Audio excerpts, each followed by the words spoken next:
Hello and welcome to November. We're about the 20th of November now in the Essex-Cambridgeshire border. We've had no frost yet, and so we've got an abundance of foliage to work with. I get a lot of questions from florists about how to make sustainable funeral tributes using natural floristry mechanics. And so today I want to show you how to make one of those using a grid of branches and moss. So this is going to be the centre of our tribute, using our fantastic late autumn chrysanthemums. All of these chrysanthemums are growing undercover now. They were grown outside all summer, and we've just moved them in their pots into the polytunnel where they're still flowering.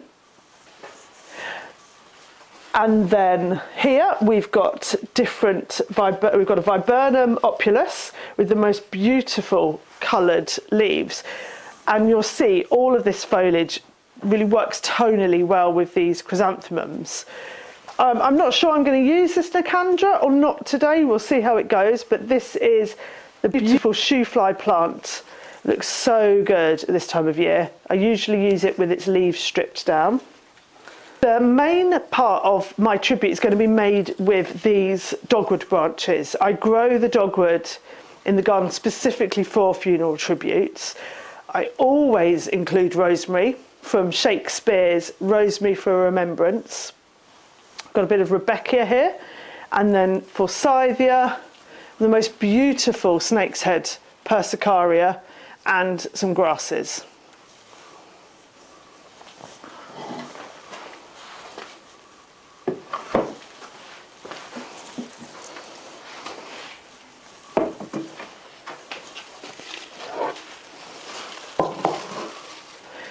And here we've got beech, pieces of autumn flowering cherry. There isn't a lot of foliage on this, but what's so beautiful about this plant is it's beautifully scented, which makes a very lovely funeral tribute. And in here we have viburnum bodnitens, which is again very, very beautifully scented, and a little bit of winter flowering honeysuckle. Now I'd say all of these shrubs, viburnum opulus, viburnum bodnitens, the forsythia, the viburnum opulus, have I just said that, and the winter flowering honeysuckle, they're what I would call desert island shrubs, and I would really encourage you to grow those in your gardens. So today we're going to use this moss to create the base for our tribute. This is the thing that I think most people are interested in, rather than using a floral foam. The reason why moss is so good is that it behaves as a reservoir to keep your stems moist. It's really easy to work with, but it is biodegradable, which means that you can put it into the soil, you can leave it on the grass, as a lot of my clients do when they have one of my tributes for a funeral, or even better, you can reuse it, which again means you dismantle your tribute, compost your stems and save this, and it will dry off like this. And then you rehydrate it in water, and it soaks up the water like a sponge. So that's about an hour difference.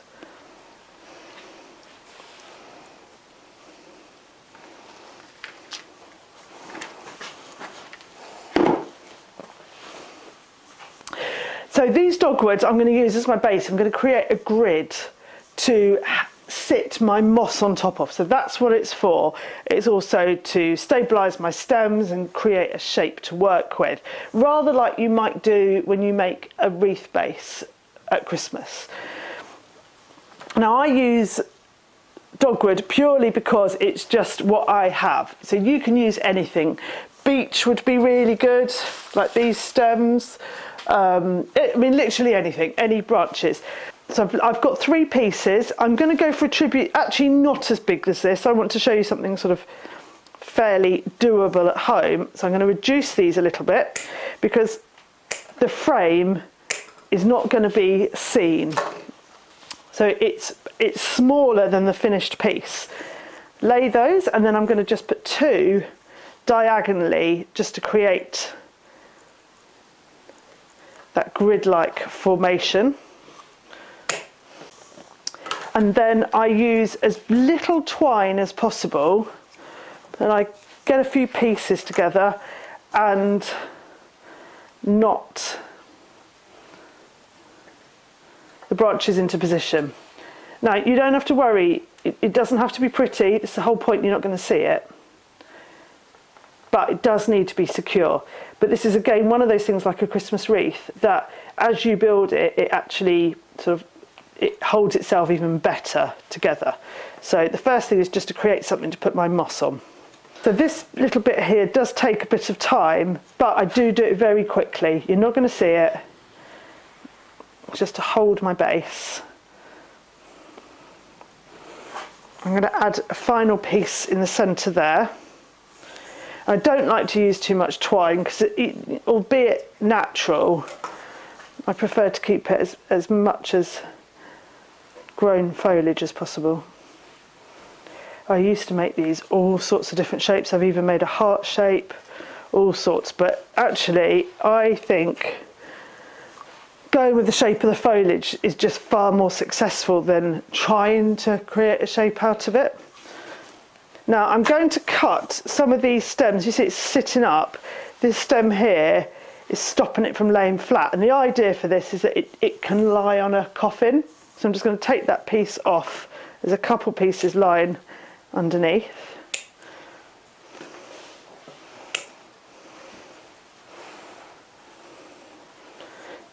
I'm going to leave that one there, but just sort of tidy it up a bit.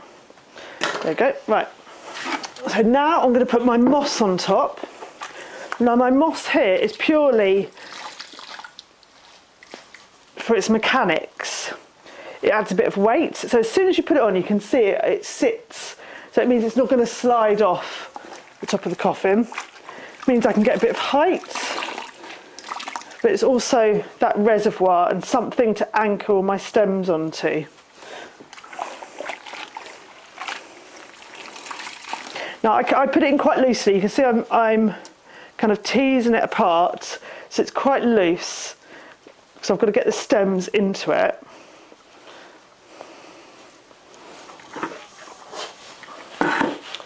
And then I'm going to use some more twine to wrap it over. Now again, it's not necessarily pretty. I just do it so the moss is in position. And you can use your branches, you can sort of see like a cat's cradle. I'm going round the branches. So this is where the whole thing just holds itself so beautifully. And I'm going to catch that piece. Where is it there? To tie it off.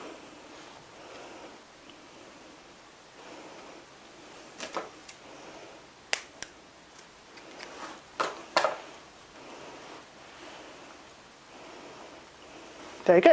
So I'm going to start with my rosemary. As I said, it's something that I, as a florist, it's something I always add to my tributes. I think the rosemary's got a very calming scent. It's well known in for essential oils and homeopathy. Sorry, aromatherapy. It's well used for calming and relaxing, and clients always comment on how much they like the scent of the things we do. If you imagine if you're carrying a coffin, it's really lovely and comforting to smell that.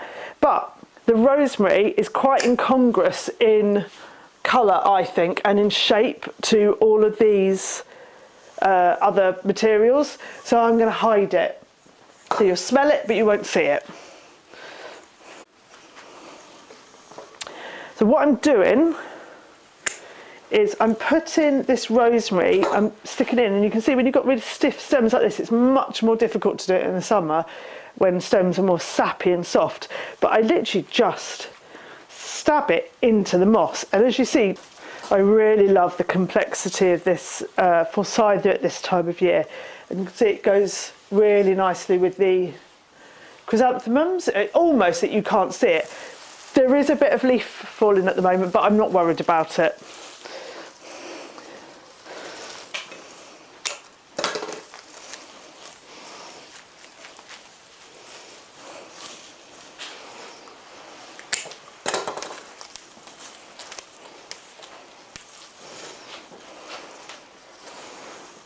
think I'm going to end up making this a bit longer than I anticipated. So you can see, you actually almost can't see the base now already. You can see where I'm going with this. I'm going to bring it up. I'm going to build the foliage up now around in a shaped oval, sort of half egg shape, and then I'm going to add my chrysanthemums in at the end. Right, I'm working with the natural shapes, sort of thinking about if I take it in at that angle, how high we go.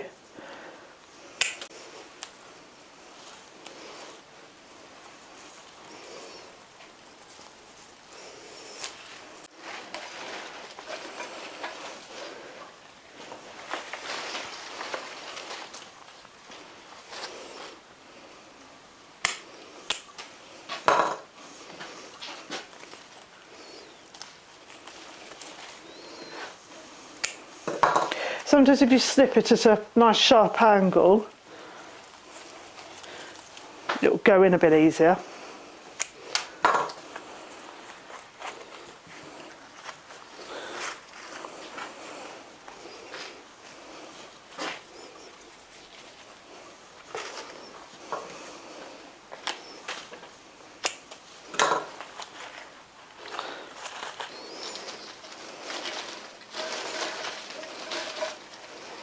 Unlike floral foam, where you just push it in, and then if you've got another stem in the way, it just won't go anywhere.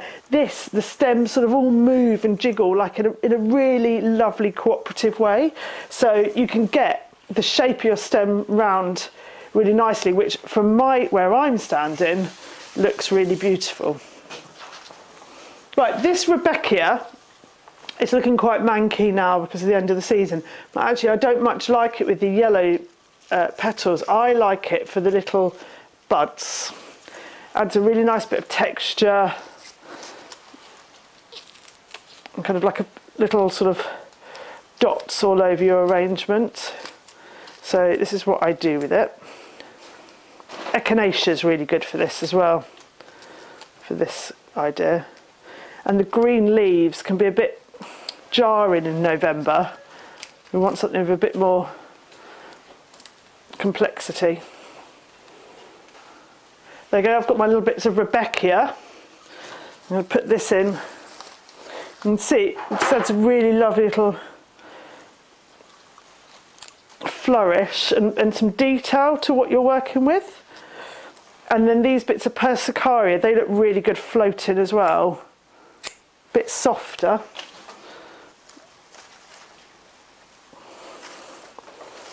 The other way that I wanted to show you was if I introduce this much yellower flower, I think that's when we need to take the mauve away and take the blue out of that arrangement, but we can bring in the orange. And that's where the subtleties in the tonal qualities of these chrysanthemums or any flower that you're using, where you can sort of play, and I think you can get really sophisticated colour combinations in a way that if you bring all of it in, it can get a bit too much and you can end up lessening your impact.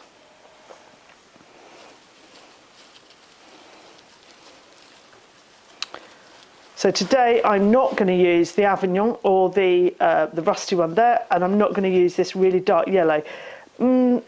Maybe really low into the arrangement might work, but I'm going to concentrate on these colours. Okay, so I'm going to strip off most of the leaves of these as I go. Again, a nice sharp cut so it goes into the moss well, and then I can sort of stab it in. I mean, November right through the winter really is the best time for these tributes. Very easy to make. I'm going to go that's quite short.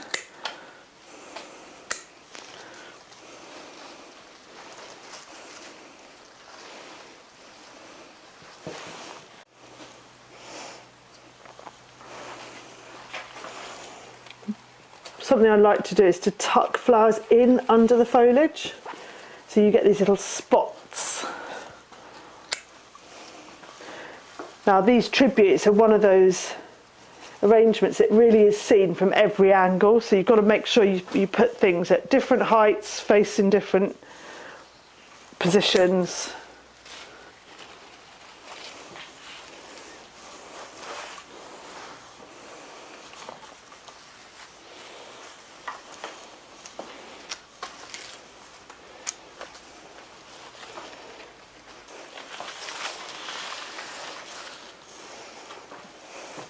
Yeah, right, I've got a little gap here and I've got a gap here, I think, when I look at it. So I'm just going to put a couple of pieces in.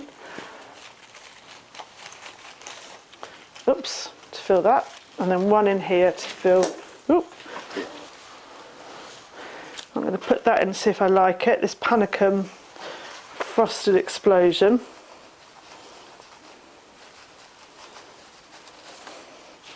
Doesn't that look nice?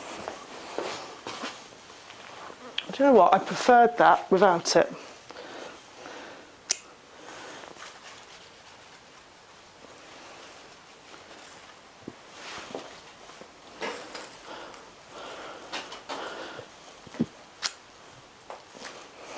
These are Crocosmia buds. Really pretty at this time of year.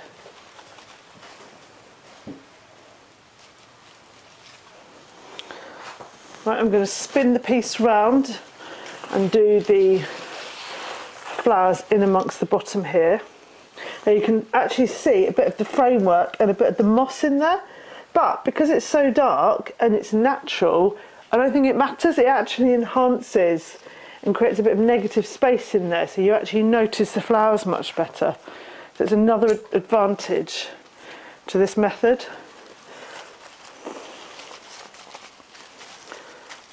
Right, and I think I can carry on fiddling with that and putting all sorts of bits into it, but I think we're done there.